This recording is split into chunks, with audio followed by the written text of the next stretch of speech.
Assalamualaikum warahmatullahi wabarakatuh. Alhamdulillah wa kafa wa salatu wa salamu ala nabiyyil mustafa wa ala alihi wa ashabihi ahli siddiqi wal wafa. Nahmaduhu subhanahu ala jazili in'amihi haqqa hamdi wa nashkuruhu subhanahu ala jazili fadlihi haqqa syukri. Subhanaka la ilma lana illa ma 'allamtana innaka antal alimul hakim. Hadirin jamaah salat maghrib rahimani wa rahimakumullah. Alhamdulillah, kita memuji Allah, bersyukur ala nikmatillah, bersyukur atas limpahan nikmat yang Allah berikan kepada kita. Wala haula wala quwwata illa billah. Dan kita sadar betul tidak ada kekuatan untuk bisa menghadirkan kebaikan, mendatangkan kebaikan. Bahkan tidak ada kekuatan bagi kita untuk beribadah, beramal saleh, datang ke masjid ini beribadah salat maghrib berjamaah kecuali karena pertolongan Allah. Dan juga tidak ada daya bagi kita untuk menolak setiap kemadaratan, keburukan. Tidak ada daya bagi kita menolak setiap bahaya termasuk menahan diri daripada perbuatan dosa. Tidak ada yang mencegah kita daripada perbuatan maksiat kecuali Allah Subhanahu wa Ta'ala. Maka mudah-mudahan kita yang telah dihadirkan oleh Allah di tempat yang mulia ini menjadi salah satu wujud syukur kita kepada Allah Jalla fi'ala. Khusus kita telah menyelesaikan satu ujian dan tarbiyah dari Allah di bulan Ramadan. Mudah-mudahan kita masuk di dalam kategori al-'aidin wal faizin, yaitu orang-orang yang kembali. A'idin artinya ada, ya'udu, orang-orang yang a'id, yang kembali ilal fitrah, kepada kesucian. Wal faizin artinya orang-orang yang mendapatkan fauzan, mendapatkan keberuntungan, kemenangan. Al-faizin itu orang-orang yang sukses, orang-orang yang berhasil dengan mendapatkan sertifikat al-muttaqin, orang-orang yang bertakwa insya Allah. Amin ya rabbal alamin.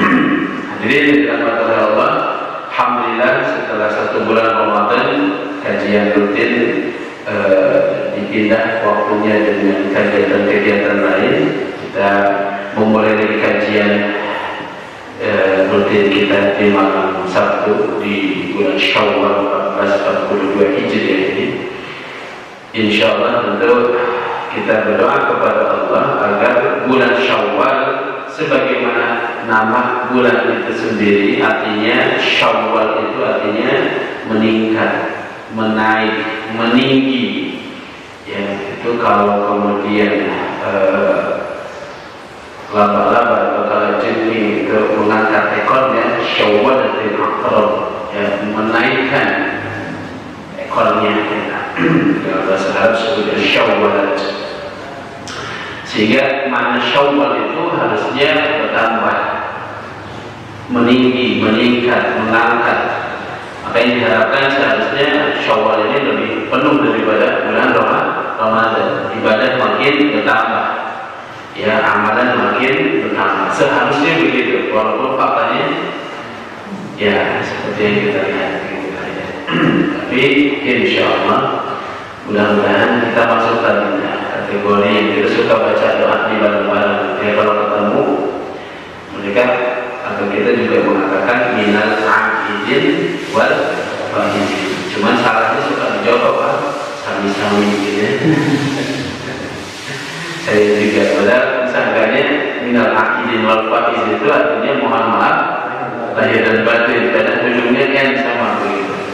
Padahal asalnya dari kalimat ja'alallahu wa iyyakum minal 'aidin wal faizin. Semoga Allah menjadikan saya dan Anda minal 'aidin, termasuk orang-orang yang kembali minal fitri, kepada kesucian, wal faizin, dan orang-orang yang hadirin dirahmati Allah. Kita bisa ibadah di bulan Ramadan itu nikmat yang luar biasa. Oh, nikmat banget, karena dapat keuntungan besar. Ibadahnya kecil, sebentar, sederhana, tapi pahalanya gila-gilaan. Kalau diskon mah gila-gilaan. pahalanya besar banget. Makanya beruntung, syukur kita telah memasuki satu bulan rahmat, bulan maghfirah, bulan segala macam musim kebaikan ada di dalamnya. Tapi hadirin, kenikmatan sesungguhnya itu bukan hanya saat kita bisa mendapatkan nikmat tersebut, bukan hanya saat kita bisa siang dan bisa qiyam, bukan hanya saat kita mendapatkan nikmat bisa baca Al-Quran. Nikmat yang sesungguhnya adalah ketika kita bisa istiqomah di atas kenikmatan tersebut. Dan ini yang lebih mahal. Orang bisa jadi tahu tentang wajibnya salat, lalu dia mau salat, tapi apakah selamanya jadi ahli salat? Belum tentu. Orang tahu tentang pentingnya saum, dia kemudian saum, tapi apakah dia menjadi ahli saum? Belum tentu.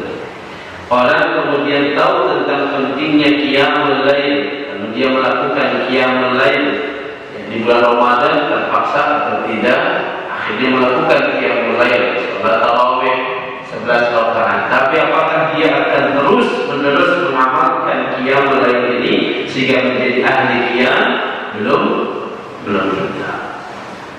Kita Ramadan membaca Al-Quran, ya, one juz, one day one juz, ya, insyaallah akhirnya khatam 30 juz di bulan Ramadan. Sekarang sudah tanggal berapa Syawal? 10. Sudah berapa juz? Justru itu belum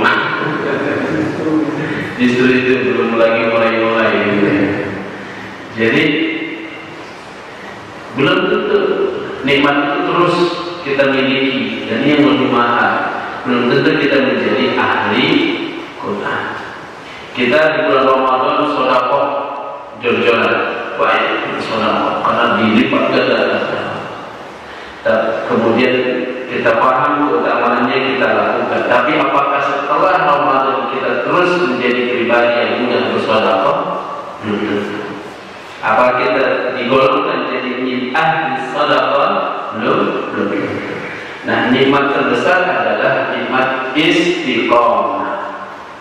Makanya para ulama menyampaikan satu pepatah, al-istiqomah khairun min alfi karamah. Istiqomah itu jauh lebih baik daripada 1000 karamah. Kita tahu yang namanya karamah itu kan sesuatu yang dimiliki oleh orang-orang tertentu, orang-orang soleh yang sifatnya khawarikul adat, di luar adat kebiasaan. Ya, misalnya karamah seorang wali. Apa contoh karamah wali?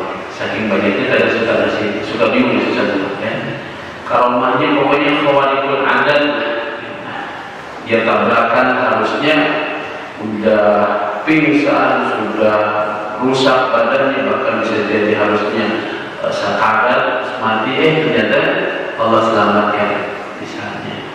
Rumah semua orang terbakar kecuali rumah dia. Karamah. Memang ada karamah seperti itu. Ya. Jatuh dari tempat tertinggi, dari gedung tinggi, tapi tidak terjadi apa-apa. Bisa jadi karamah, sesuatu yang sifatnya khawarijul adat, di luar adat kebiasaan. Harusnya dibakar, dia kepanasan, harusnya dipukul, dia kesakitan dan lain sebagainya. Tapi di luar itu adat namanya khawarijul adat. Nah, al-istiqamah khairun min alfi karamah.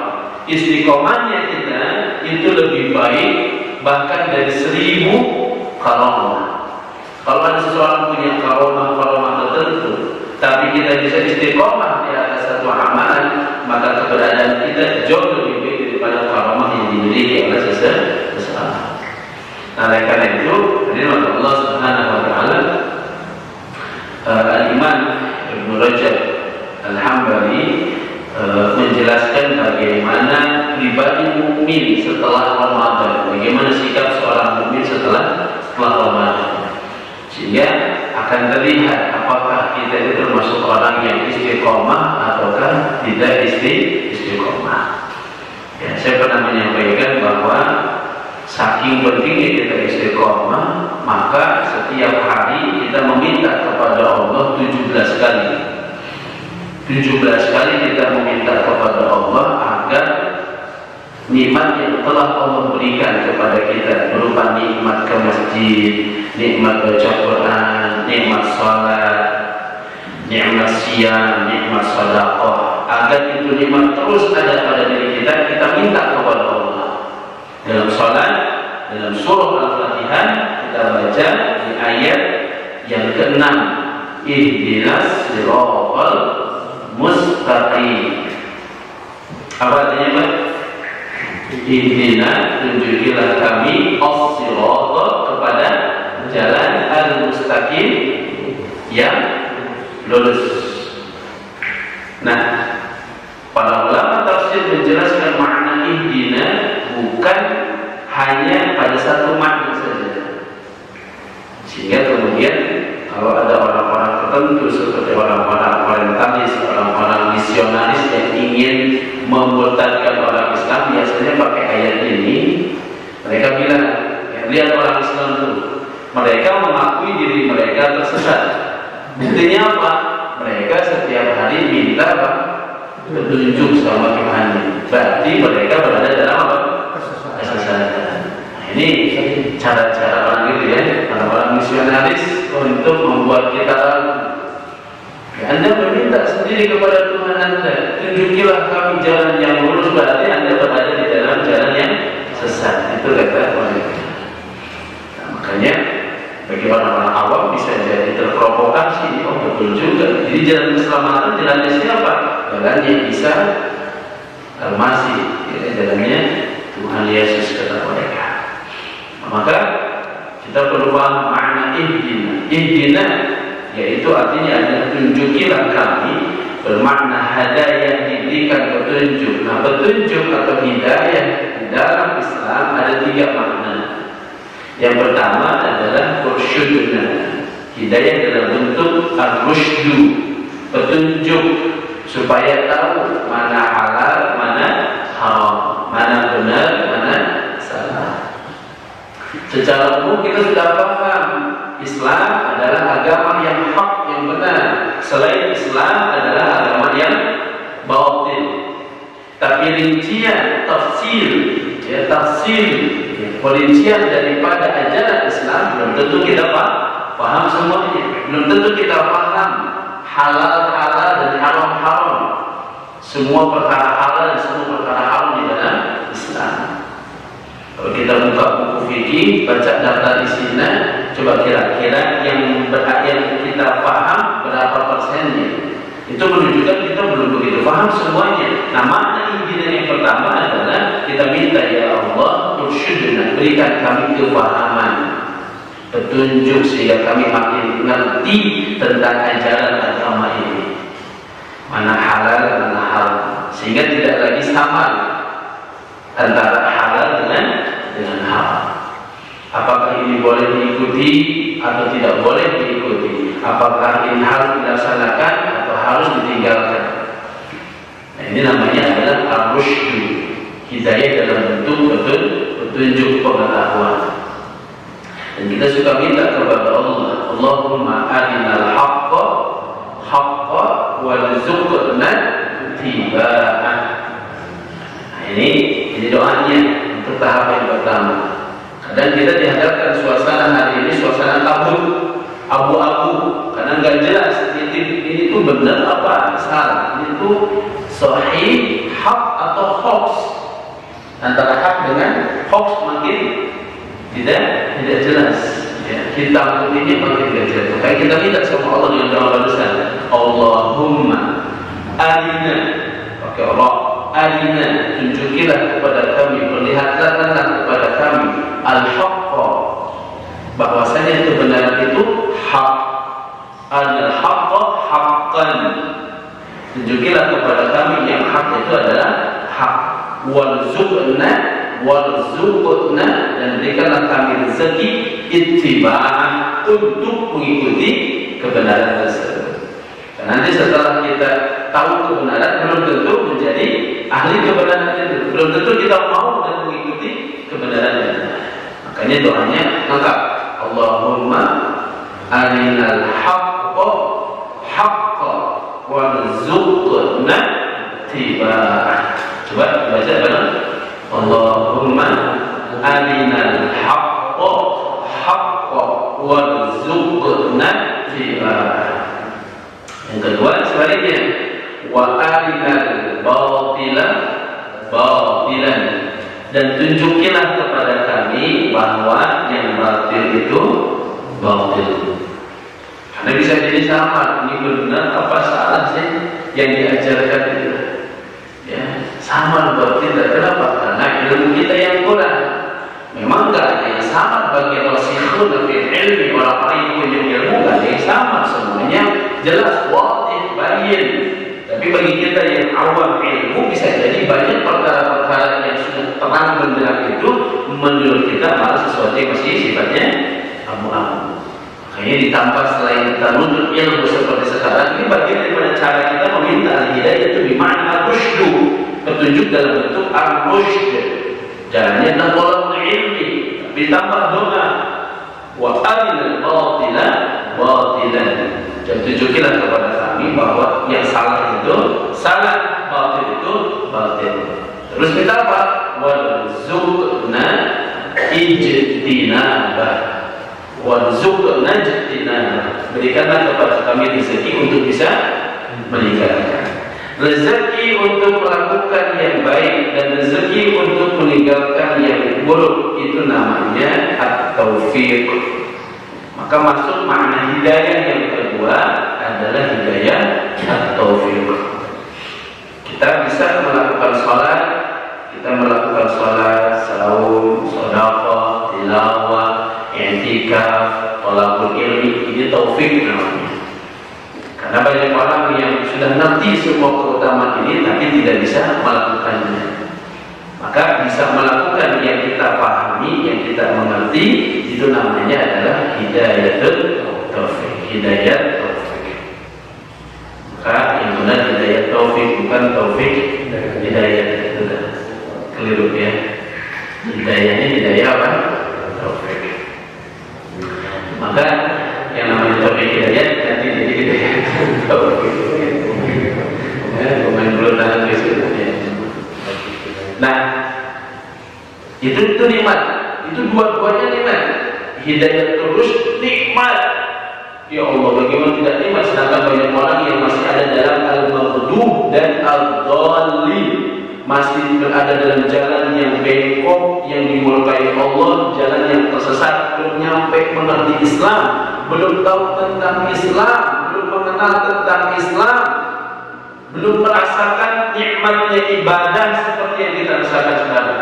Masih tersesat, masih jadi penyembah iblis, penyembah syaitan, masih mengikuti hawa nafsu, belum mendapatkan pengetahuan tentang Islam.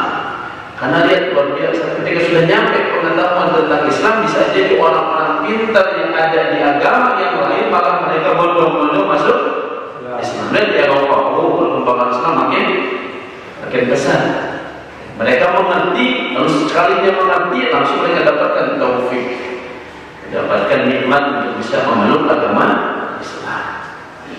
Nah, tidak cukup hanya yang kedua, walaupun itu nikmat besar, tetapi nikmat yang jauh lebih besar dari semua itu adalah makna hidayah yang ketiga, yaitu as-sabat. As-sabat. Maka intinya nyambung sama doanya. Doanya Nabi apa? Ya muqallibal qulub tsabbit qalbi ala dinika. Ya muqallibal qulub, hai ya Allah, wahai zat yang membolak-balikan hati. Ini kata Nabi, al-qalb ya fi isbi'ain min asabi'ir rahman. Inna quluba bani Adam, sesungguhnya hatinya bani Adam fi isbi'ain, berada di antara dua jari-jarinya Ar-Rahman sendiri. Yuqallibuhu haitsu yasha, Allah bolak-balikan hati manusia menurut kehendaknya. Maka mintalah sama Allah agar ditetapkan hati ini yang suka bolak-balik. Kadang minta ditetapkan. Nah, tetapkan itu bahasa Arabnya tabbit. La ba pakai tasydid, kemudian tabbit. Ya, tabbit qalbi, teguhkan, tetapkan qalbi, hatiku, ala dinika, di atas apa? Agama. Nah ini yang paling mahal. Ini yang paling mahal. Karena berarti orang yang stabil di atas agamanya, dia yang akan husnul khatimah. Orang dapat irsyad belum tentu dapat taufik. Orang dapat taufik belum tentu dapat at-tasbih. Belum tentu bisa istiqomah. Makanya perintah Allah dalam wasiat takwa yang nanti saya sampaikan oleh Khatib apa? Ya ayyuhalladzina amanu taqullaha haqqa tuqatih wa la tamutunna illa wa antum muslimun. Apa maknanya? Wa la tamutunna. Jangan sekali-kali kalian mati. Berarti bukan hanya hiduplah dengan Islam, bukan hanya begitu. Bahkan ketika kalian mati, matinya pun harus dalam keadaan Islam. Makanya kata itu Mas'ud, kita kalau mau memfigurkan seseorang, jangan yang masih hidup, Pak. Man kana muta'assiyan falyata'assa biman mat fa innal hayya yuhsha minal fitan. Kalau kita mau mengikuti seseorang, memfigurkan bahkan taklid kepada seseorang, jangan dilakukan kepada yang masih hidup. Fa innal hayya, karena yang masih hidup masih rawan terkena fitnah, masih bisa berubah, keadaannya masih bisa berubah. Tekanan ekonomi bisa berubah, ya, tekanan masalah dengan istri bisa berubah, tekanan di pekerjaannya bisa berubah, ya, tekanan politik bisa berubah. Makanya jangan yang masih hidup. Nah kondisi ini, maka perintah agama la tamutunna illa wa antum muslimun. Bukan hanya hidup sebagai Islam, tapi mati pun harus sebagai Islam. Nah ini yang disebut dengan nikmat yang paling besar. Ketika kita bisa tasbih, bisa istiqomah, maka program yang diharapkan daripada program Ramadan, tarbiyah Ramadan, bukan hanya program 1 bulan, tapi program sepanjang hidup. Makanya kita lihat dalam kitab Lataiful Ma'arif, yaitu Rajab Al-Hambali kemudian mengingatkan kita untuk kunu rabbani wa la takunu ramadhani. Jadilah kita hamba-hamba Rabbani. Siapa hamba Rabbani? Yang menyembah Allah, ibadah, sholat, siam, qiyam, tilawah, sedekah, menjauhi hal-hal yang haram, bukan hanya di bulan Ramadan, ya, karena Rabb yang ada di bulan Ramadan juga adalah Rabb Allah Tuhan di sepanjang tahun, sepanjang bulan.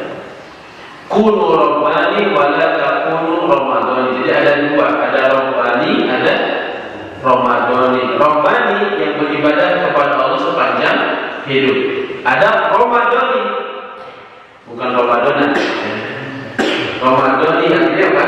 Orang yang hanya beribadah di bulan Ramadan. Nah ini celakanya kebanyakan begitu, ya. Ramadan semangat luar biasa, belas Ramadan, ya, di tanggal 1 Syawal aja udah pada maksiat lagi kebanyakan. 1 Syawal, ya, pas Idul Fitri, ya, sudah subuh kesiangan, dan malamnya takbiran, malam kering, ya, malamnya takbiran, ya, sampai jam 2, jam setengah 3, jam 3 tunduk, bangun-bangun jam setengah 7 pada sholat Id, gitu. Sholat Id kayak makan kesiangan, gitu, ya, karena sibuk itu nanti, ya Allah. Di hari pertama kesuksesan dan hari kemenangan, malah kemudian seolah-olah hari kemenangan buat syaitanul iyadu billah. Ya. Makanya langsung dicancang, ya, program istiqomah itu dengan program Sittan min Syawal, ya, dengan puasa 6 hari di bulan Syawal.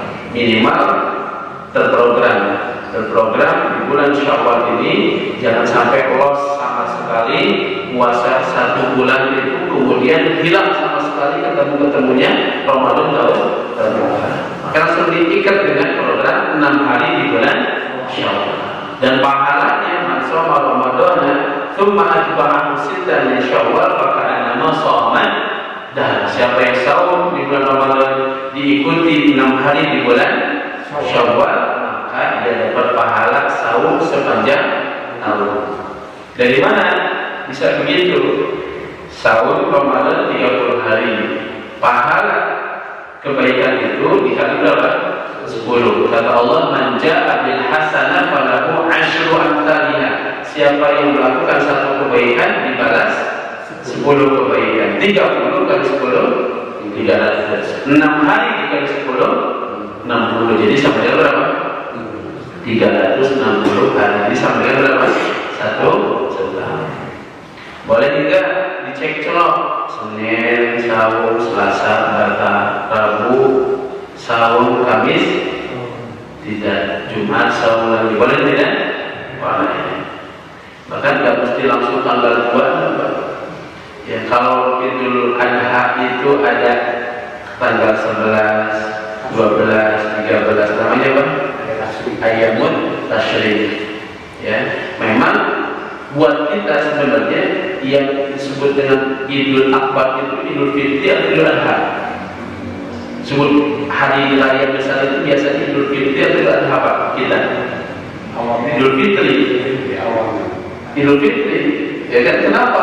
Libur Ramadan ada tidak biasanya? Ada kan? Libur Id kan sampai dua pekan. Idul Adha ada istilah libur. Jadi mudik pas Idul Fitri Idul Adha. Idul Fitri walaupun kamarnya tidak malu tapi program itu memang kita begitu. Nah, maka sebenarnya uruf itu ikut menjadi satu panduan hukum bahwa kalau urufnya tanggal hari kedua, hari ketiga masih ramai, tamu datang, ya kemudian saling kunjung sana kunjung sini, maka sebenarnya jangan dulu sahur. Ya apalagi nanti kalau mau ikraman duyuk menyambut memuliakan tamu. Jadi kalau Idul Adha itu ada 11, 12, 13 hari-hari tasyrik, memang di Idul Fitri tidak ada. Tapi di suasana kita, suasana tasyrik itu menjadi lebih dibutuhkan. Ya maka ngegasnya bisa nanti, ya, dan tidak mesti berburu-buru. Yang jelas masih di bulan Syawal. Ya, dan kalau kita lihat Sayyidatuna Aisyah, ya pernah mengqadha Ramadan itu di bulan apa? Siti Aisyah itu mengqadha saum dia di bulan saum Ramadannya di bulan Sya'ban tahun depan, 1 bulan sebelum Ramadan.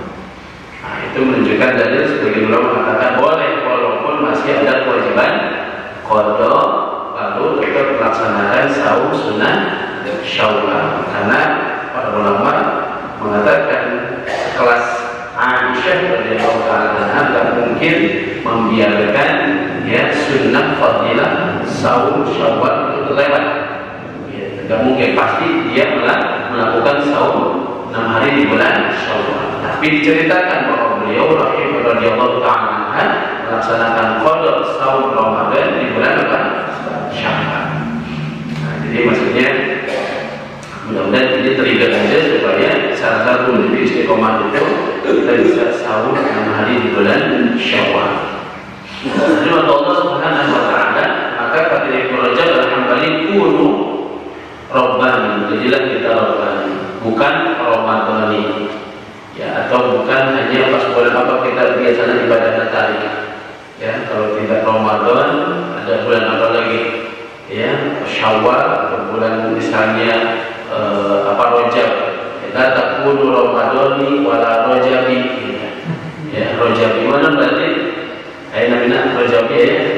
Dan jika ibadah Natal hanya di bulan Rajab gitu. Ya. Ada Muharrami gitu. Januari ya. Januari gitu. Nah, ini kita terlepas dari itu semua. Nah, maka ini Allah SWT yang mahal tadi itu adalah keistiqomahan. Makanya disebutkan dalam tafsir Ibnu Katsir, man matin mata'ani. Siapa yang membiasakan sesuatu maka akan mati di atas kebiasaan tersebut. Makanya kita usaha kalau di bulan Ramadan qiyamul lailnya 11 rakaat dengan witir ya tarawih minimal itu di bulan setelah Ramadan minimal berapa rakaat? 2 rakaat ya, paling minimal bisa gitu. Dan bukan 5 menit, 10 menit sebelum subuh masih kena kabujen lah 2 ya, paling minimal paling. Tapi memang yang dicintai Allah itu amalan yang istiqomah walaupun sedikit. Ahabbul a'mali ila Allah adwamuha wa iqall. Amal yang paling dicintai oleh Allah adalah yang adwan, dawam, terus menerus. Wa iqall, walaupun hanya sedikit. Hitung sampai sekaligus pun wah mikir nanti kalau salapan rakaat gitu. Tapi satabulan temenan-menakan itu apa? Biasanya kamu ini juga salapan rakaat itu nanti buat satabulan.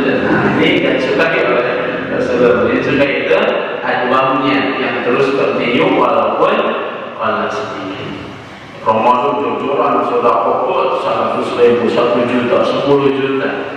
Syawal 10.000 kita keluar. Ini jangan sampai ya, minimal 10.000. Sedekah subuh di waktu subuh sedekah 10.000, 100.000. Nah ini yang paling penting. Nah kalau itu jadi kebiasaan, dan tafsir katakan man asya ala syai', barang siapa membiasakan sesuatu mata alif mual jauh, matinya pasti di atas kebiasaan tersebut.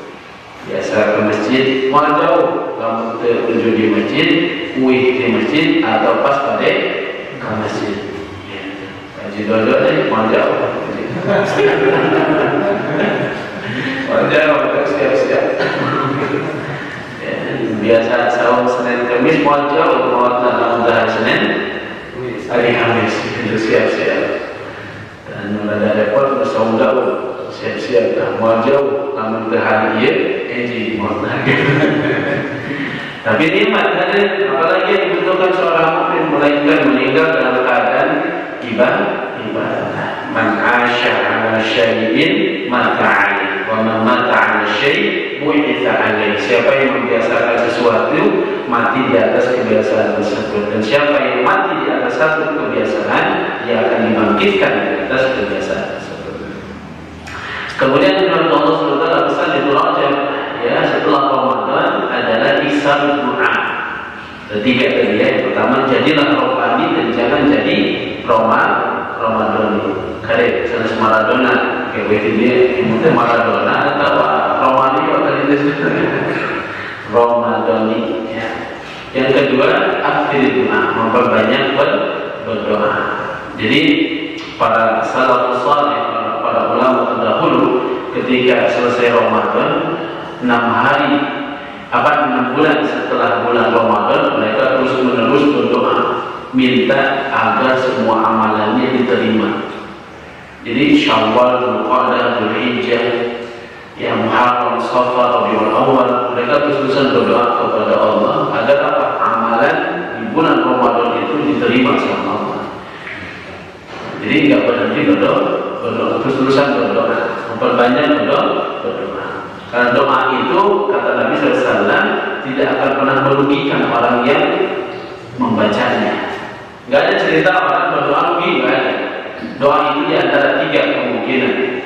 Imma an yastajiba lakum, kalau tidak dikabulkan doanya cash langsung.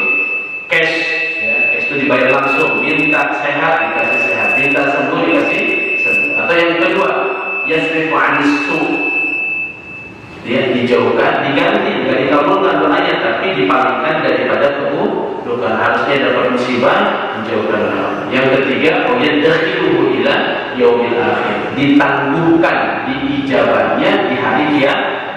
Kata para sahabat, idan nukthir ya Rasul, kalau gitu boleh kan kamu berbanyak doa kalau begitu nasib doa. Kata Nabi, Allah ma'afir, berdoalah karena Allah punya lebih banyak dari apa yang kalian minta. Jangan pernah mengatakan izin ke Allah seperti ini mungkin itu nggak boleh ya. Sudah terlalu banyak meminta. Jangan. Kalau ke manusia sing izin harus banyak malu ya, karena pintu manusia terbatas. Sekali diketok dibuka, 2 kali masih dibuka, 3 kali terus mulai mulai ya malas membuka kelamaan. Tapi Allah jarang dibuka, Allah marah. Ya. Wasal bani Adam hajatan. Hei bani Adam, mintalah hajat kepada zat yang pintunya tidak pernah tertutup, itu Allah Subhanahu wa Ta'ala. Kemudian terakhir yang ketiga adalah memperbanyak istighfar. Biasanya istighfar itu setelah apa? Enggak, biasanya istighfar itu dilakukan kalau kita berbuat maksiat kan, ya. Itu orang-orang senantiasa meminta ampun dari perbuatan dosa yang mereka lakukan. Istighfar itu biasanya setelah perbuatan dosa. Tapi kemudian istighfar ini bukan dari perbuatan dosa, tapi dari ibadah yang kita lakukan. Makanya bahkan ada kalimat yang menarik dari Hasan al-Basri, terkadang istighfaruna yahtaj ila istighfar marrah, bahwa istighfar kita pun membutuhkan istighfar lagi. Kira-kira maksudnya gimana Pak? Istighfar kita harus istighfari lagi. Apa maksudnya itu? Jadi istighfar kita pun masih harus istighfari. Katos Pak? Katos apa namanya? Jadi kita beristighfar pun ternyata masih banyak kekurangan, sehingga kita harus mohon ampun, karena cara kita mohon ampun kepada Allah itu masih banyak kekurangan. Ini istighfar yang dilakukan bukan hanya dari maksiat, dari dosa yang kita lakukan, bahkan dari ibadah yang kita lakukan. Makanya setelah saya salat, ya kok aneh? Yang pertama kali setelah salat, kami mengucapkan Astagfirullahaladzim. Tadi bukan istighfar Pak. Assalamualaikum warahmatullahi wabarakatuh. Istighfar. Bukan. Mesti bacaannya kan istighfar 3 kali. Istighfar. Ini seperti orang yang bimbing orang mau mati. Nyebut Pak, nyebut. Ada yang mau mati, nyebut. Nah, ini bahaya, nanti dia mati dalam keadaan nyebut. Mati. Yang salah orang bimbing yang mau mati itu harus yang ahli. Nah, dengan Allah perbanyak istighfar. Perbanyak istighfar. Nabi senantiasa beristighfar 100 kali 1 hari. Istighfar itu sebentar, tidak sampai 3 menit 100 kali, 4 menit tidak sampai. Tapi ini perkara yang membuat dosa kita diampuni Allah. Makanya syaitan selalu membuat kita lupa. Cek aja, banyak lupa, kebanyakan lupa. Kecuali pas pada sholat, ya, kecuali pada sholat hilang. Ya. Tapi Nabi mencontohkan 100 kali dalam 1 hari. Harusnya kita berapa kali? Nabi kan tidak pernah berbuat dosa dimaksud. Ya, kita paling dosa ya, minimal. Ini kalau Nabi contohkan 100, ya paling minimal berapa? 100. Harusnya lebih banyak dari kita. Jadi insya Allah akan menghidupkan jiwa kita, menghidupkan jadi sampai jiwa kita kayak baterai sudah lowbat. Harusnya dicas Ramadan malah jadi shoot hidup, tenang benderang, nyalanya besar, gas dalam ibadah, bukan syawal tuh atas mata bisa mudik, gitu. Juga bisa kumpul keluarga, ya.